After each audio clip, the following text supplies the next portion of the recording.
Hello, great people. Did you face tough time during the outbreak of COVID-19? Well, brace up for tougher times as there's a new virus outbreak in China. At the moment, China is running out of bed space. China is running out of oxygen, and the hospitals are getting filled up. And I'll be putting some information right on the screen and some video illustrations for you to see what is currently going on in China at the moment. You know, this was how COVID-19 started. It just started like play, it just started like a joke, and before you know it, it impacted the whole world. The whole world was shut down. So is this a signal that the world might have another global shutdown because the world is there to recover from COVID-19? Now, what is this virus? What is the implication of it? What are the basic information that you need to know for you to guard and protect yourself? We'll be discussing that and a whole lot more on this episode of Politing with Dr. Omosholadeji. I need to say that I'm discussing this. It doesn't mean that I am a medical doctor. I am a political scientist, but I have gathered the necessary information and I hold you the duty. You know, I love you,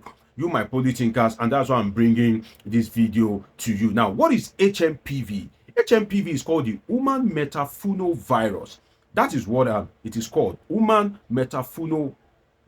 It originated in China, the same China that COVID-19 allegedly originated from. Now there is a new virus in China. Now, the Chinese government called it the pneumonia of unknown origin. And you want to ask yourself that why is China, wherever there is a virus outbreak in China, why is China always trying to pass the blame? Because this was exactly the script that China played in the outbreak of COVID-19 and the world suffered for it. Now, China again is not taking responsibility. China is saying that, well, this is a pneumonia of unknown origin. And you know that pneumonia is like a respiratory disease similar to COVID-19. COVID-19 is also a respiratory disease. Now, instead of China to own up, China is, allegedly denying that it is of unknown origin. Now, that is one.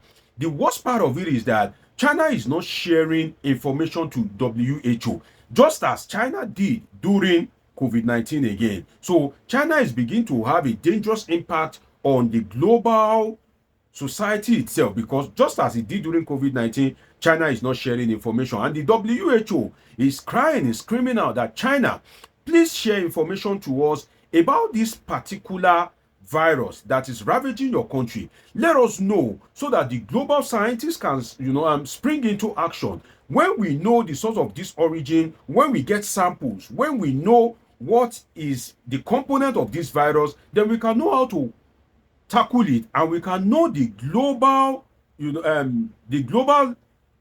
measures to put in place in such a way that this will not be another pandemic.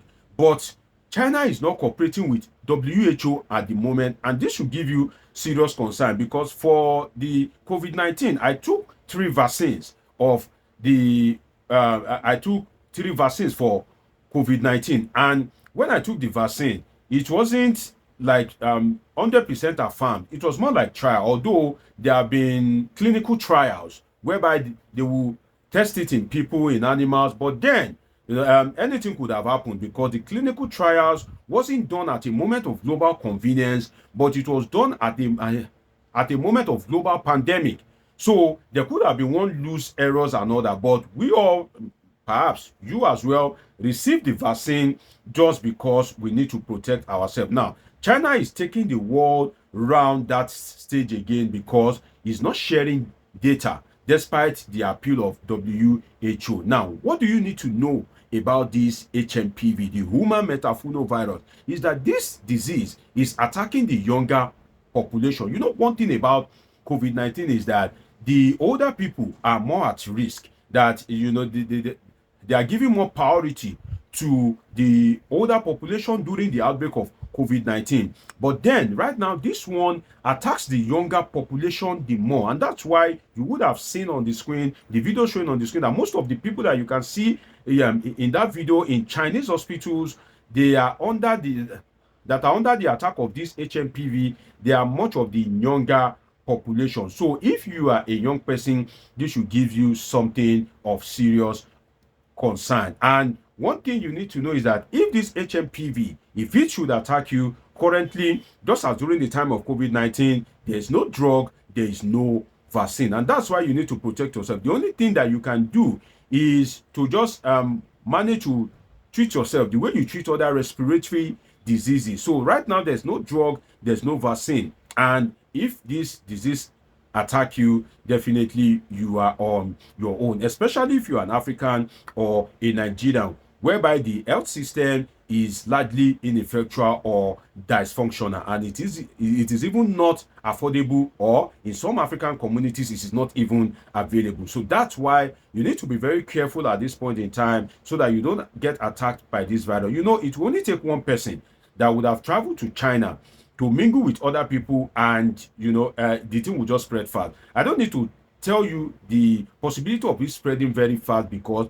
I believe that when COVID-19 became a pandemic, you were alive and matured, so you saw how it evolved, and this is one of the risks that associated with this HMPV, because it is a transmissible disease. Now let us look at what are the symptoms that you need to look out for. They are the usual symptoms of respiratory disease, which is fever, according to the Chinese government and also the Indian government as well, because India is taking this thing very serious, and that is what gives me a bit concerned about Nigeria, because China is a very populated country, India is a very populated country, Nigeria is also populated, but not much has been heard from the Nigerian government as about this new virus outbreak in China. So what are the symptoms? One of the major symptoms is fever. You just be feeling feverish, and another symptom is cough.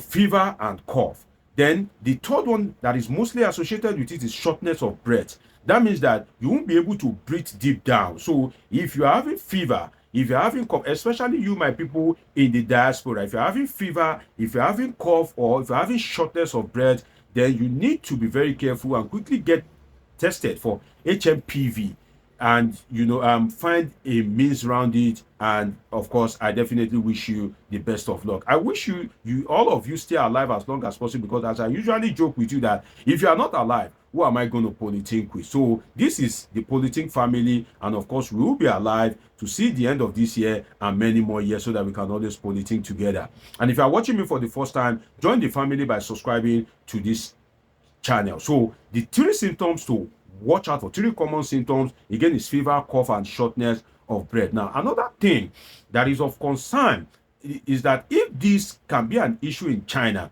then in Africa, you can imagine if there is a virus outbreak, because right now China has a shortage of oxygen and ventilators are needed. So imagine a whole China, right? If China can be running out of oxygen, that shows how the virus has spread.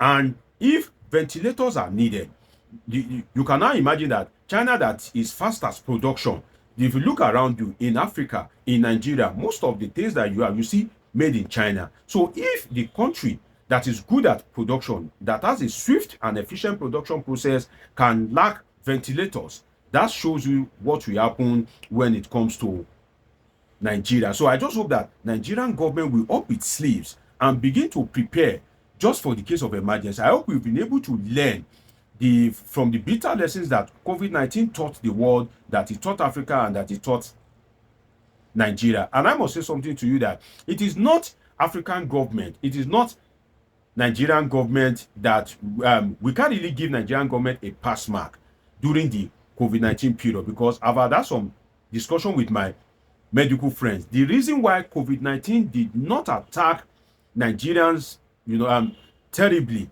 is because Nigerians, the system of Nigerians has already built an immune system against some particular kind of viruses based on the kind of lifestyle we live, the food we eat. If you test it, there's either one form of virus or the other in it. If you go to the market, there's no running water system. You will see aboki pouring his orange inside, the gutter, and using gutter water to clean it. You will see the tomato that you are buying sometimes is either rotten or semi-rotten, and we have people that are eating this kind of food. So you are exposed to different form of virus or the other. You have been repeatedly attacked by typhoid fever and all this. So your immune system has been built to resist some kind of virus strain, and That's why COVID-19 did not harm Nigeria too much. But then again, we cannot always rely on the strongness of our immune system. We need to do the right thing at the right time. And that's why something that would affect a Nigerian or an African, and that African won't die in terms of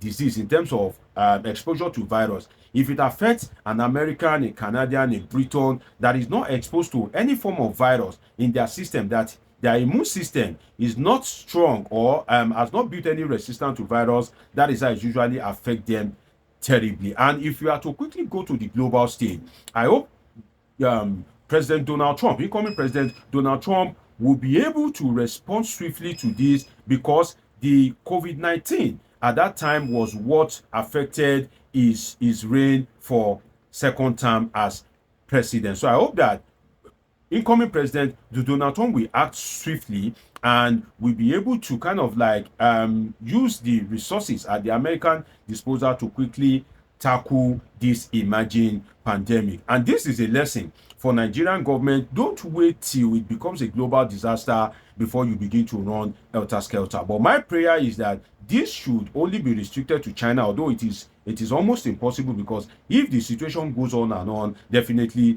the HMPV is going to transmit to as much human beings as possible. But I wish you the protection of God, and I wish you the best of luck. It's been an interesting time with you on this episode of Politic with Dr. Omoshola Deji. Dr. Deji is a political scientist with a PhD in political science, but today your Dr. Deji has found himself talking about diseases in the world, and that's why it's good to be very vast and dynamic. See you in my next video. I love you all sincerely.